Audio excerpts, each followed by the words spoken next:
ভাই সৌদি আরবে কি শুরু হলো? এই সৌদি আরবে বাঙালিরা এগুলো কি শুরু করলো?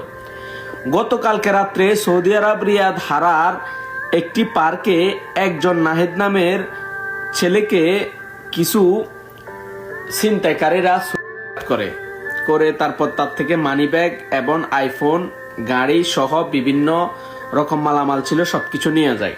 এই নিউজটা দিয়েছে আমরা সৌদি আরব প্রবাসী বাংলাদেশি, ওনার ওখানে পোস্ট করছে, আমি স্ক্রিনশট দিয়ে দিছি।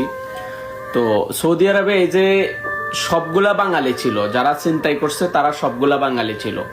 তো এরা যে এখন সৌদি আরবটারে ধ্বংস করে ফেলতেছে, একটা সময় ভাই আমি বারবার বলতেছি, একটা সময় আসবে সৌদি আরব বাঙালি থাকতে পারবে না। যারা এগুলা করেন তাদেরকে হাত জোর করে রিকোয়েস্ট করব, বাকি বাঙালিদের ক্ষতি করবেন না। আপনারা টুকিটাকে চিন্তাই করে তারপর বাংলাদেশের বদনাম করতেছেন। আর যারা বাঙালিরা এখনো চুপ হয়ে আছেন, সবাইকে গর্জে উঠতে হবে। সৌদি প্রবাসী সবাইকে একতা হয়ে কাজ করতে হবে।